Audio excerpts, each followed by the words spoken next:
வாங்க ஃப்ரெண்ட்ஸ், வணக்கம். Welcome back to Eshu சமையலறை. இன்னைக்கு நம்ம வீடியோவில் எப்படி ஈஸியாக கேஸ் பேனர் க்ளீன் பண்ணலாம் வீட்டில் இருக்க பொருளை வச்சு அப்படிங்கிறதான் பார்க்க போகிறோம். இதுக்கு முன்னாடி நான் இதே மாதிரி எப்படி வீட்டில் இருக்கிற பொருளை வச்சு நம்ம மிக்சியை ஈஸியாக க்ளீன் பண்ணலாம் அப்படிங்கிற வீடியோ அப்லோட் பண்ணியிருக்கேன். அதோட லிங்க்கும் நான் டிஸ்கிரிப்ஷன் பாக்ஸில் தரேன். இது எப்படி ஈஸியாக கிச்சன் கவுண்டர் டாப்பை க்ளீன் பண்ணணும், நம்ம என்னோட வீக்லி க்ளீனிங் ரொட்டீன் என்னென்ன, அதே மாதிரி கிச்சனை எப்பயுமே க்ளீனாக வச்சுக்கணும்னா என்னென்ன ஸ்டெப்ஸ்லாம் ஃபாலோ பண்ணலாம் அப்படின்னு எனக்கு தெரிஞ்ச சில விஷயங்களை சில வீடியோஸ் அப்லோட் பண்ணியிருக்கேன். அதோட லிங்க்ஸும் நான் டிஸ்கிரிப்ஷன் பாக்ஸில் கொடுக்குறேன். நீங்கள் இன்னும் செக் பண்ணலன்னா செக் பண்ணி பாருங்கள். சரி வாங்க, இப்போ நம்ம வீடியோக்குள்ளே போகலாம். அதுக்கு முன்னாடி நீங்கள் இன்னும் நம்ம சேனலை சப்ஸ்கிரைப் பண்ணலைன்னா சப்ஸ்கிரைப் பண்ணிவிடுங்க. பக்கத்தில் இருக்கிற பெல் பட்டனை தட்டி விட்டிங்கன்னா நான் புதுசாக வீடியோஸ் அப்லோட் பண்ணும்போது உங்களுக்கு நோட்டிஃபிகேஷன்ஸ் வரும். நான் எடுத்துக்க போகிற பொருள் என்னன்னு பார்த்தீங்கன்னா புளி தாங்க. புளி இல்லாத கிச்சனே கண்டிப்பாக கிடையவே கிடையாது அப்படின்னு சொல்லலாம். இப்போ நான் எடுத்துக்க போகிற இந்த புளி பார்த்தீங்கன்னா இது எங்கள் அம்மா எனக்கு கொடுத்தது. இது நாங்கள் வந்து இந்த புளி க்ளீன் பண்ணும்போது கொஞ்சம் வீணா போன புளி எல்லாத்தையுமே எடுத்து வச்சு பித்தளை பாத்திரங்கள், சாமி ஜாமான்லாம் விளக்கறதுக்காக யூஸ் பண்ணிப்போம். அப்படி கொடுத்த புளியை தான் நான் வந்து இன்னைக்கு உங்களுக்கு செஞ்சு காமிக்க போகிறேன். நீங்கள் வந்து நார்மலாக சமையலுக்கு என்ன யூஸ் பண்ணுவீங்களோ அந்த புளியை வந்து யூஸ் பண்ணிக்கோங்க. இந்த புளியில் வந்து நான் ஒரு லெமன் அளவுக்கு எடுத்துக்கிறேன். 2 பர்னருக்காக நான் இதை எடுத்துக்கிறேன். இதை எடுத்து தண்ணியில் கரைச்சிட்டு நான் வந்து இந்த புளி தண்ணியில் பர்னரை 2த்தையும் ஊற வைக்க போகிறேன். முதல்ல நான் என்ன காமிக்க போகிறேன் அப்படின்னா நைட்டு ஃபுல்லாக ஊற வச்சு எந்த மாதிரி க்ளீன் பண்ணலாம் அப்படிங்கிறத காமிக்கிறேன். அடுத்தது வந்து நான் 1 மணி நேரத்தில் க்ளீன் பண்ணதையும் உங்களுக்கு காமிக்கிறேன். புளி தண்ணியை நல்லா கரைச்சிட்டு அந்த 2 பர்னரையும் நல்லா மூழ்கிற மாதிரி வச்சு நைட்டு ஃபுல்லாக வச்சிடலாம்.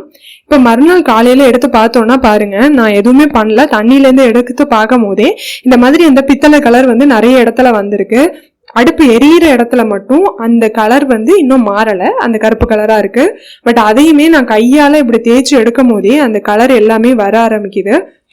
இந்த 2 பர்னர்லயும் பாத்தீங்கன்னா உங்களுக்கு எந்த அளவுக்கு வீடியோல டிஃபரன்ஸ் தெரியுதுன்னு தெரியல. இந்த லெஃப்ட் ஹேண்ட்ல இருக்கிற பர்னரோட கலருக்கும் ரைட் ஹேண்ட்ல இருக்கிற பர்னரோட கலருக்கும் நிறைய டிஃபரன்ஸ் இருக்கு பாருங்க. மேல இருக்கிறது வந்து நல்ல புளி தண்ணியில நான் கீழே வச்சிருந்த பர்னர், அது வந்து பித்தளை கலரோட ஒரிஜினல் கலர் வந்து அதுல வந்திருக்கு. நான் ரைட் ஹேண்ட்ல வச்சிருக்கிறது வந்து மேல வச்சிருந்த பர்னர், அது வந்து கிளீனா இருக்கு. பட் பழைய பித்தளை பாத்திரம் மாதிரியான கலர்ல வந்திருக்கு. எப்பயுமே நமக்கு வந்து இந்த கலர் முக்கியம் கிடையாதுங்க. நமக்கு என்ன முக்கியம் அப்படின்னா இந்த பர்னர்ல ஓட்டையில இருக்கிற அழுக்கெல்லாம் சுத்தமா போயிருக்கணும். அப்பதான் நம்ம வந்து கேஸை வந்து கொஞ்சம் எஃபிஷியண்டா யூஸ் பண்ண முடியும். ஸோ அதுக்காக தான் நம்ம மெயினா பர்னர் கிளீன் பண்றதே. இதோட செகண்ட் ப்ரையாரிட்டி தான் வந்து கலர் வரணும் அப்படிங்கிறது. சரி வாங்க, நான் இப்போ எப்படி கிளீன் பண்றேன் அப்படிங்கிறத காமிக்கிறேன். இதுக்கு வந்து நான் கிளீனிங்க்கு வச்சிருக்க ப்ரஷ்ஷையும் நம்ம வந்து எடுத்து யூஸ் பண்ணிக்கலாம். இதுக்கு ஸ்க்ரப்பரை வந்து நான் வெறுமனே ஸ்க்ரப்பரால தான் தேய்க்கிறேன். இதுல வந்து எந்த சோப்போ இல்லை எதுவுமே நான் யூஸ் பண்ணல. அது மட்டும் இல்லாம அப்பப்போ எனக்கு வேணும் அப்படின்னா இந்த புளி தண்ணியில இருக்கிற அந்த புளி சக்கையை எடுத்துதான் அங்கங்க தேய்ச்சி நான் பாக்குறேன். இந்த தேய்க்கும் போதே பாருங்க கலர் வந்து நல்லா சேஞ்ச் ஆயிருக்கு, நல்லாவே சூப்பரா வந்துருதுங்க. நான் ரொம்ப எல்லாம் ப்ரெஷர் கொடுக்கவே இல்லை. இது நான் வீடியோக்காக சொல்லல. எனக்கு வந்து கொஞ்சம் ரெஸ்ட்ல ப்ராப்ளம் இருக்கிறதுனால என்னால ரொம்ப வெயிட்டான பொருள்களை தூக்கும் அழுத்தம் கொடுத்து தேய்க்கிறதோ கொஞ்சம் கஷ்டம். அதனால நான் வந்து ஓரளவுக்கு தான் அழுத்தம் கொடுத்து தேய்க்கிறேன். நம்ம நார்மலா பாத்திரத்துக்கு என்ன மாதிரி ப்ரெஷருக்கு போட்டு தேய்ப்போமோ அதே மாதிரி தான் இதை தேய்க்கணும். தேய்க்கும் போதே பாருங்க எவ்வளவு பளிச்சுன்னு வந்துருச்சுன்னு. எனக்கு ரொம்ப பிடிச்சிருக்குங்க. நான் இந்த மெத்தட் லாஸ்ட் 3 மந்த்ஸா தான் யூஸ் பண்ணிட்டு இருக்கேன். நான் எப்பயுமே என்ன பண்ணுவேன்னா வினிகர், பேக்கிங் சோடா, இல்லைன்னா உப்பு, லெமன் ஜூஸ் இந்த மாதிரியான ஐட்டங்களை தான் நான் ட்ரை பண்ணியிருக்கேன். இது வந்து நான் ஆகஸ்ட் மந்த் எங்க வீட்டுக்கு போயிருந்தப்போ அம்மா யூஸ் பண்ணிட்டு இருக்க மெத்தட் இது. லெமனும் வினிகரும் அதுல இருக்கிற அந்த புளிப்பு தன்மை, சிட்ரிக் ஆசிட்னால இருக்கிற புளிப்பு தன்மை தான் வந்து இந்த செப்பு பாத்திரங்களா இருக்கட்டும் இல்ல பித்தளை பாத்திரங்களா இருக்கட்டும் இதெல்லாம் வந்து கிளீன் பண்றதுக்கு யூஸ் ஆகுதோ. அதே மாதிரி இந்த புளியில இருக்கிற புளிப்பு தன்மை இதுல வந்து டாட்டாரிக் ஆசிட் இருக்கிறதுனால தான் இது வந்து புளிப்பா இருக்கு. ஸோ இந்த புளிப்பு தன்மை வந்து பித்தளை பாத்திரத்துக்கோ இல்லை செம்பு பாத்திரத்துக்கோ நீங்கள் வந்து நல்லா யூஸ் பண்ணிக்கலாம். இதுக்காக நம்ம தனியாக போய் கடையில் வந்து வினிகர் வாங்கணுங்கிற நெசசிட்டி கிடையாது. இப்போ அடுத்தது நான் என்ன பண்ணுறேன் அப்படின்னா 1 hour ஊற வச்சு காமிக்க போகிறேங்க. அதே மாதிரி அந்த அளவுக்கே புளி எடுத்து நான் வந்து தண்ணியில் ஊற்றி கரைச்சிட்டு ஊற வைக்க போகிறேன் 1 மணி நேரத்துக்கு. என்கிட்ட 4 பர்னர் இருக்கிறதுனால நான் அட் அ டைத்தில் 2 பர்னர் வந்து கிளீன் பண்ணுவேன். உங்ககிட்ட வந்து எத்தனை நம்பர் ஆஃப் பர்னர்ஸ் இருக்கோ 2 இல்லைனா 3 பர்னர் இருக்கிற அடுப்பு யூஸ் பண்ணீங்கன்னா அதுக்கு தகுந்த மாதிரி யூஸ் பண்ணுங்க. ஏன்னா அட் அ டைத்தில் எல்லாத்தையும் போட்டுட்டோம் அப்படின்னா நமக்கு அடுப்பு யூஸ் பண்ண முடியாமல் போயிடும். இது வந்து நான் 1 மணி நேரம் ஊற வச்சதுக்கு அப்புறமா எடுத்து இந்த மாதிரி கையால தேய்க்கும் போதே கலர் நல்லா மாறுறது உங்களுக்கு வந்து டிஃப்ரென்ஸ் தெரியும். இப்போ அது அடுத்ததையும் நான் வந்து அதே மாதிரி இந்த புளியை வச்சு தொட்டு தான் ஃபுல்லாவே விளக்க போறேன். அப்படின்னா பாத்திரம் விளக்குற லிக்விடோ இல்லை பாத்திரம் விளக்குற சோப்போ யூஸ் பண்ணி கூட நீங்க தேய்ச்சிக்கலாம். இதுமே எனக்கு வந்து பெரிய டிஃப்ரென்ஸ் எதுவுமே தெரியல. ஒரு லைட் டிஃப்ரென்ஸ் தான் அந்த கலர்ல வந்து வெரியாச்சே தவிர மற்றபடி நம்ம தேய்க்கிறதுக்கு கொடுக்குற ப்ரெஷரோ இல்லைன்னா கிளீன் பண்றதுக்கு ரொம்ப டைம் எடுத்துக்கிறோம் அந்த மாதிரி எதுவுமே இல்லைங்க. வேரியன்ட்லுமே எனக்கு வந்து ஒரே மாதிரி ப்ரெஷர் தான் நான் கொடுத்தேன். ஒரே மாதிரி 5 to 10 மினிட்ஸில் நீங்கள் ரொம்ப ஈஸியாக க்ளீன் பண்ணிடலாம். ஆனால் நம்ம க்ளீன் பண்ணுறதுக்கு அப்புறமா பண்ண வேண்டிய ஒரு முக்கியமான விஷயம் என்னென்னா, இது வந்து நம்ம கேஸ் அடுப்பு வாங்கும் போது அடுப்போடு சேர்த்து கொடுக்குறது. ஒரு முனையில் ஊசி மாதிரி இருக்கும் பாருங்கள், இது வந்து பர்னர் க்ளீன் பண்ணுறதுக்காக இருக்கிறது. நம்ம கண்டிப்பாக யூஸ் பண்ணியே ஆகணும். இதை யூஸ் பண்ணி ஒவ்வொரு ஓட்டையும் நீங்கள் வந்து கொஞ்சம் சிரமம் பார்க்காம எல்லா இடத்துலையும் குத்தி எடுத்தீங்கன்னா அது வந்து அழுக்கு எங்கேயாவது இருந்தால் கூட வந்துடும். ஸோ நான் இந்த மாதிரி எப்பயுமே பண்ணுவேங்க. இதில் வந்து என்ன மாதிரி மெத்தட் யூஸ் பண்ணாலுமே எனக்கு வந்து இதை மாதிரி பண்ணால் தான் சாட்டிஸ்ஃபைட் ஆகும். ஸோ இந்த மாதிரி பண்ணிவிட்டு அடுத்தது நான் பண்ணுறது வந்து இந்த மாதிரி ரன்னிங் வாட்டரில் க்ளீன் பண்ணுவேன். ஏன்னா இந்த பர்னர் வந்து 4 பர்னரையுமே கொஞ்சம் வந்து ரன்னிங் வாட்டரில் க்ளீன் பண்ணோன்னா ஓட்டை எங்கேயாவது இருந்ததுன்னா அழுக்கு ஓட்டைகளில் அது வந்து வர்றதுக்கு சான்சஸ் நிறைய இருக்கு.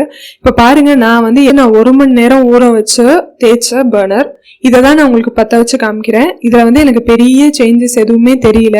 ஒரு நாள் நைட்டு ஃபுல்லாக ஊற வச்சதும் இதே மாதிரி தான் இருக்குது. 1 மணி நேரம் ஊற வச்ச பர்னரும் எனக்கு இந்த மாதிரி தான் க்ளீனாக இருக்குது. ஸோ எனக்கு லைட்டான அந்த கலர் சேஞ்சஸை தவிர வேறு எந்த டிஃப்ரென்ஸுமே இல்லை. நீங்கள் ஒரு டைம் இந்த மாதிரி ட்ரை பண்ணி பார்த்துட்டு எனக்கு உங்கள் கமெண்ட்ஸை கீழே சொல்லுங்கள். நான் இதே மாதிரி வீட்டில் விட்டு ஊற வச்சு காலையில் தேய்க்கிறீங்கன்னா ஒரு காலையில் 1 or 2 hours வந்து நல்லா வெயிலில் வச்சுட்டிங்கன்னா நல்லா காஞ்சிருங்க, நல்ல வெயிலாக இருந்ததுன்னா. இல்லை நீங்கள் நைட்டு க்ளீன் பண்ணுறீங்க அப்படின்னா நைட்டு நீங்கள் படுக்கிற இடத்துல வந்து ஒரு சின்ன நியூஸ் பேப்பரை வச்சு அதில் இந்த பர்னரை வச்சுட்டீங்க அப்படின்னா நல்லா ஃபேன் காற்றுல உலர்ந்துருக்கும். அப்போ நீங்கள் காலையில் எந்திரிச்சு நீங்கள் பற்ற வச்சு பார்க்கலாம். எல்லா ஹோல்ஸ்லையுமே வந்து ஈரம் இல்லாமல் நல்லா எரியுது. ஸோ இந்த மாதிரி எரியுதா அப்படின்னு நீங்கள் செக் பண்ணி பார்க்கணும். அதே மாதிரி நீங்கள் ஒரு டைம் இல்லை 2 டைம் யூஸ் பண்ணோன்னே கண்டிப்பாக அது கருப்பாக தாங்க செய்யும். ஏன்னா பித்தளையாக இருக்கட்டும் செம்பாக இருக்கட்டும் அந்த காற்று நெருப்பு இதெல்லாம் படும்போது இந்த மாதிரி கருப்பாகும். பாருங்க, ரைட் சைடில் இருக்கிறதும் லெஃப்ட் சைடில் இருக்கிறதும் எப்படி டிஃப்ரெண்ட்டாக இருக்குன்னு. ஆக்சுவலி இந்த பின்பக்கத்தில் இருக்கிற 2 பர்னரும் நான் 1 hourல க்ளீன் பண்ணது.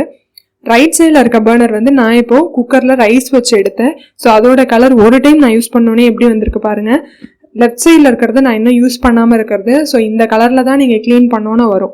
நான் க்ளீன் பண்ணி யூஸ் பண்ண ஆரம்பித்தோன்னே எனக்கு 2-3 டைம் நான் யூஸ் பண்ண அப்படின்லாம் நம்ம வந்து ஃபீல் பண்ண தேவையில்லை. கருப்பாகிறது அதோட நேச்சர், கருப்பாக தான் செய்யும். அதில் அழுக்கு இருக்காமல் பார்த்துக்கணும், அதுதான் நம்மளோட பொறுப்பு. ஸோ மாதத்துக்கு 1 டைமோ இல்லை 2 டைமோ நீங்கள் இந்த மாதிரி க்ளீன் பண்ண பழக்கிட்டீங்க அப்படின்னா ரொம்ப வந்து உங்களுக்கு அழுக்கு பிடிக்காது, அந்த கருப்பு தன்மை வந்து பிடிக்காம இருக்கும். நீங்கள் கண்டிப்பாக இதை ட்ரை பண்ணி பாருங்கள். ட்ரை பண்ணி பார்த்துட்டு கமெண்ட்ஸில் உங்களோட ஃபீட்பேக்கை சொல்லுங்கள். உங்களுக்கு யூஸ்ஃபுல்லாக இருந்துச்சானும் சொல்லுங்கள். அப்போ தான் புதுசாக பார்க்குறவங்களுக்கும் இதை ட்ரை பண்ணணும் அப்படிங்கிற ஒரு மோட்டிவேஷன் வரும். இந்த வீடியோ உங்களுக்கு பிடிச்சிருந்துச்சா, யூஸ்ஃபுல்லாகவும் ஒரு மோட்டிவேஷனலாகவும் இருந்துச்சு நீங்கள் நினச்சிங்கன்னா மறக்காமல் நம்ம வீடியோவை லைக் பண்ணிவிட்டு இந்த சேனலை சப்ஸ்கிரைப் பண்ண மறக்காதீங்க. நான் உங்களை நெக்ஸ்ட் வீடியோவில் மீட் பண்ணுறேன். அது வரைக்கும் பை பை.